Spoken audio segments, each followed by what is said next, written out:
శ్రీమాత్రే నమ. జై గురు దత్తాత్రేయ నమ. ఈ వీడియోలో మనం కుంభరాశి వారికి మే 1వ తారీఖు నుంచి 15వ తారీఖు మధ్యలో జరగబోయే పక్ష ఫలితాలు తెలుసుకుందాం. మరి కుంభరాశి వారికి ధనస్థానంలో 4 మిత్రగ్రహాల ప్రవేశం జరిగింది. అంటే ఏదన్నా జాతకుడికి ధనయోగాలు ఏర్పడ్డాయన్నమాట.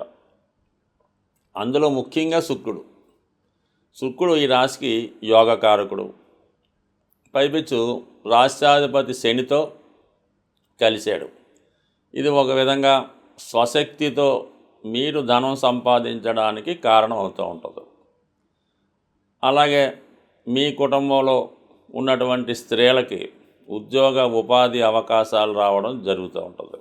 ఈ కారణం వల్ల కంపల్సరిగా మీరు ఏదైనా కొత్త ఆదాయ మార్గాన్ని అన్వేషించి తద్వారా మీరు మీ యొక్క ఆదాయాన్ని, కుటుంబ ఆదాయం కూడా పెరిగే అవకాశం ఉంది. ఎస్పెషల్లీ ఈ రాశిలో ఉన్నటువంటి స్త్రీలకి గతంలో మీరు పోగొట్టుకున్నటువంటి పదవి లేదంటే వ్యాపార సామ్రాజ్యాన్ని తిరిగి సాధించి తిరిగి మళ్ళా ఫామ్లోకి రావడానికి అవకాశం ఉంటుంది. ఇది అటు కళారంగంలో ఉన్న వాళ్ళకి, సినిమా రంగంలో ఉన్న వాళ్ళకి, ఇక సాఫ్ట్వేరు, ఫైనాన్సు, బ్యాంకింగు ఈ రంగాల్లో ఉన్న వాళ్ళకి మంచి అభివృద్ధి రావడం జరుగుతూ ఉంది. ఇక బుధుడు అష్టమాధిపతిగా ధనస్థానం కంపల్సరిగా ఆకస్మిక ధన సంపదని, దూరమైనటువంటి బంధువులు తిరిగి మీతో మీ కుటుంబంలో కలుసుకోవడం వల్ల మీ యొక్క కుటుంబ స్టేటస్ పెరుగుతుంది. ఏదో ఒక శుభకార్యం మీ కుటుంబంలో జరగడం వల్ల మీ యొక్క పోయినటువంటి ప్రతిష్ట తిరిగి సంపాదించుకోవడం జరుగుతూ ఉంటుంది. అలాగే విద్యార్థుల విషయంలో మాత్రం చాలా ఉన్నతమైనటువంటి విద్యాయోగం ఏర్పడింది. అంటే గతంలో మీరు ఏదో కారణం వల్ల విద్య మధ్యలో ఆపి ఉన్నా, లేదంటే మధ్యలో డిగ్రీకి పీజీకి గ్యాప్ ఇలాంటిది ఉంటే తిరిగి మీరు మళ్ళీ ఈ సమయంలో ఉన్నత విద్యలో ప్రవేశం పొంది దాన్ని కంటిన్యూ చేసే విధంగా తిరిగి మీ యొక్క విద్య కొనసాగే అవకాశం ఉంది.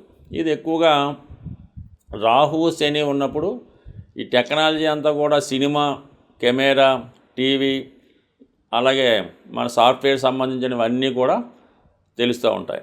శుక్రుడు శని కలిసి ఉండడం వల్ల అంటే కళారంగానికి, సినిమా రంగానికి సంబంధించింది. బుధుడు ఎంతసేపు ఎడ్యుకేషను, వ్యాపారం, ఎంబీఏ, కొత్త అడ్వాన్స్డ్ స్టడీస్ లాంటివి విద్యా సంబంధించిన విషయాల్లో అనేక రకమైనటువంటి మార్పులు మీరు దానికి కాలానుగుణంగా మీరు నేర్చుకొని అలాగే ఆ రంగాల్లో మీకు ధన సంపాదన జరిగే అవకాశం ఉంది. అంటే మొత్తం మీద ఒక 4 రకాలుగా మీ యొక్క ఆదాయం పెరుగుతుంది. వ్యక్తిగతంగా మీరు, మీ భార్య, మీ పిల్లలు, అంటే కుటుంబంలో అందరూ ఇంచుమించుగా ఏదో రూపంలో ధన సంపాదన వల్ల ఆటోమేటిక్గా ధన సంపాదన, కుటుంబ గౌరవం, ఐశ్వర్యం ఓకే, ఇంక నో ప్రాబ్లం. ఇంకా దాని తర్వాత ఏంటంటే కుజుడు 6వ స్థానంలో ఉన్నాడు. అంటే విజయస్థానంలో ఉన్నటువంటి కుజుడు మిమ్మల్ని కంప్లీట్గా సక్సెస్ వైపు, ముఖ్యంగా రుణాలు ఏమన్నా ఉంటే దాని నుంచి బయటపడతారు. అంటే రుణాలు అన్నప్పుడు ఏంటంటే కేవలం మనం ఫైనాన్స్గా ధనమే కాకుండా మీరు సంతానికి పెళ్లి చేయవలసి ఉన్నా, మీరు ఎవరికన్నా ఇంకా మీ పైన ఆధారపడిన వాళ్ళు ఎవరన్నా ఉంటే వాళ్ళని కూడా ఫుల్ఫిల్ చేసి రుణాల నుంచి బయటపడతారు. కోర్టు సమస్యల నుంచి బయటపడే అవకాశం ఉంది. నూతన ఉద్యోగ ప్రయత్నాలు ఫలిస్తాయి. ముఖ్యంగా ఏంటంటే పోటీలు లాంటివి ఏమైనా పెడుతున్నాం, లేదంటే ఈ పోలీస్ డిపార్ట్మెంట్కి, మిగతా కొన్ని డిపార్ట్మెంట్లకి కొన్ని ఫిజికల్ ఫిట్నెస్ సంబంధించినవి, కంటి పరీక్షలు లాంటివి చేస్తూ ఉంటారు కదా, అటువంటి వాటిలో సక్సెస్ వస్తుంది. ఇది ఎక్కువగా క్రీడారంగం వారికి, పోలీస్ డిపార్ట్మెంట్ వారికి చాలా ఉన్నతంగా హ్యాపీగా ఉండే అవకాశం ఉంది. వీటన్నిటికన్నా రవి 3వ స్థానంలో ఉన్నాడు, ఉచ్చలో ఉన్నాడు. ఈ కారణం వల్ల ఏంటంటే మీకు మీ ప్రయత్నానికి మీ అధికారంలో ఉన్నటువంటి మిత్రులు కానీ, అలాగే గవర్నమెంట్ అధికారులు కానీ మీకు ప్రోత్సహించి సహకరించే అవకాశం ఉంది. అంటే 3వ స్థానంలో ఉన్నటువంటి గ్రహం మనకి మన అభివృద్ధికి సహాయపడుతూ ఉంటుంది. ఇప్పుడు రవి సాక్షాత్తు ప్రభుత్వమే మీకు సహకరించే ప్లేస్లో ఉండడం జరిగింది. అందువల్ల మీరు రవిని ప్రసన్నం చేసుకోవడం, అంటే రవిని ప్రసన్నం చేసుకోవడం అంటే మీకు తెలిసినటువంటి ఓ అధికారం, ఒక రాజకీయ నాయకుడు, లేదంటే మీ యొక్క తండ్రి గారి ద్వారా ప్రయత్నం చేయడం వల్ల మీ యొక్క కార్యక్రమం సఫలీకృతం అయ్యే అవకాశం ఉంది. అంటే ఇన్ని గ్రహాలు మీకు అనుకూలంగా ఉండడం చాలా వరకు ఒక కొత్త అదృష్టాన్ని చెప్తుంది. ఇంకా ఎక్కువగా ఇంకా మనకి మిగిలిన గ్రహాలు ఏమున్నాయి, ఇంకా రాహు ధనస్థానంలో ఉన్నప్పుడు ఏదో విధంగా ఈ కుటుంబంలో ధనం వచ్చినప్పుడు కూడా వారి యొక్క ప్రవర్తన, వారి యొక్క ఆలోచన, అలవాట్లు కొద్దిగా ఇబ్బంది కలిగించినప్పటికి కూడా అవి చూసి చూడనట్టు ఉంటేనే బెటర్ తప్ప దాన్ని మరీ కండిషన్లో పెట్టాలనుకుంటే మాత్రం మొదటికే మోసం వచ్చే అవకాశం ఉంది. కాబట్టి ఎవరు ఎలాగున్నా చాలా వరకు సర్దుకుపోవడమే ఉత్తమం. ఇక ముఖ్యంగా ఉన్నటువంటి గ్రహం మరి కేతు గ్రహం. అష్టమ స్థానంలో కేతువు అనుకోని విషయాల్లో, అంటే మనకి సంబంధం లేని విషయాల్లో కలగజేసుకుంటే కంపల్సరీగా మనకి ఏదో విధమైన ఇబ్బంది, నష్టం వస్తుంది. కాబట్టి ఏదైనా మనకి సంబంధం లేని విషయాల్లో కలగజేసుకుండా ఉంటేనే మంచిది. ఎక్కువ సమయం దైవ ప్రార్థనలో దైవాన్ని పూజిస్తూ ఉంటే చాలా ఉత్తమం. బట్ ఏదైనా ఒక 5 సంవత్సరాలుగా పడుతున్నటువంటి మీ ఆర్థిక సమస్యల నుంచి బయటపడతారు. దూరమైన బంధువులు తిరిగి కలుసుకోవడం వల్ల కుటుంబం అంతా హ్యాపీగా ఉంటుంది. సాధారణంగా మనం ఇప్పుడు రాసులు, గ్రహాలు, నక్షత్రాల ఆధారంగా ఈ గోచార ఫలితాలు మాత్రమే చెప్పడం జరుగుతుంది 12 రాశుల వారికి కూడా. అంటే ఒకే రాశిలో కొన్ని కోట్ల మంది ఉండడం జరుగుతూ ఉంటుంది. అందరికీ ఒకేలాగన్నది ఎప్పుడూ కూడా ఉండదు. మనం ఇప్పుడు చెప్పిన ఫలితాలు కొన్ని పాజిటివ్ ఉండొచ్చు, కొన్ని నెగిటివ్ ఉండొచ్చు. అయితే ఏంటంటే మీ యొక్క జన్మ జాతకంలో ఆ జన్మ పత్రికలో మీకు ఏదైతే రాసి పెట్టి ఉందో అది మాత్రమే గోచార రీత్యా ఆ ఫలితాన్ని మీరు అనుభవించేలాగా ఈ గ్రహాలు చేయడం జరుగుతూ ఉంటుంది.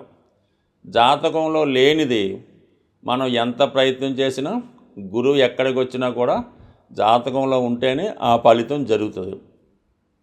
ముఖ్యంగా సంతానం, వివాహం ఈ రెండు కూడా పూర్వజన్మ సుకృతం బట్టి, పూర్వజన్మ ఫలితం బట్టి ఆధారపడి ఉంటుంది. అందువలన గురువు 5లోకి వచ్చాడంటే సంతానం కలుగుతుంది, మీరు చెప్పారు కలగలేదు.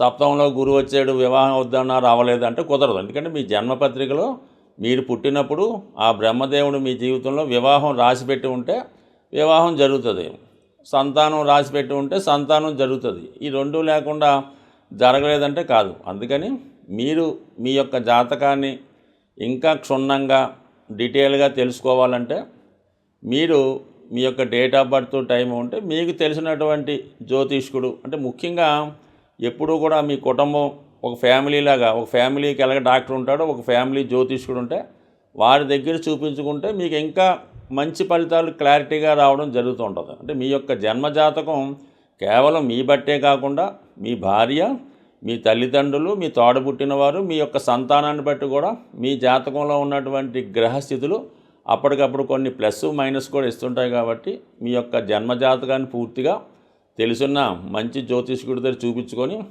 ఆ విధంగా మీరు ఫలితాలను తెలుసుకుంటే మీ జీవితంలో ఉన్నటువంటి సమస్యలు పరిష్కారం అయ్యే అవకాశం ఉన్నది.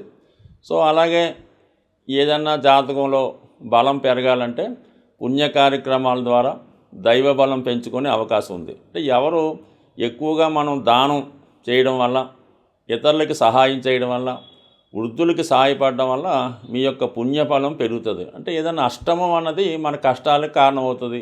మనం చేసే ధర్మాల ద్వారా, డొనేషన్స్ ద్వారా కంపల్సరీగా మీ యొక్క అదృష్టం పెరుగుతూ ఉంటుంది.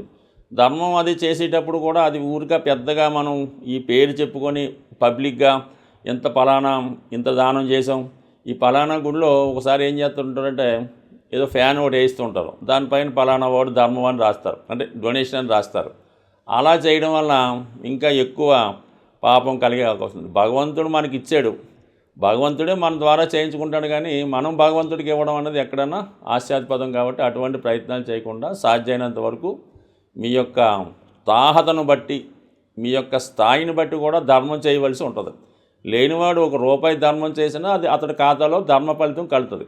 అయితే ఉన్నవాడు వాడి స్థాయిని బట్టి వాడు కూడా రూపాయి చేస్తే వాడికి పెద్దగా ఫలితం రాదు, దానివల్ల ఉపయోగం కూడా లేదు. కాబట్టి ఏదన్నా ఒక పని చేసినప్పుడు అది అవతల వాడికి ఉపయోగం ఉండాలి, అది మీ యొక్క స్థాయికి తగ్గట్టుగా ఉండడం జరుగుతుంది. అందుకే మొత్తం మీద ఎక్కువ ధర్మ కార్యక్రమాలు చేయడం వల్ల కంప్లీట్గా మీ యొక్క దోషాలు పరిహారం అవుతాయి. అలాగే మూగజీవులకు కూడా సాధ్యమైనంత వరకు సేవ చేయడం అన్నది మంచిది. స్వస్తి.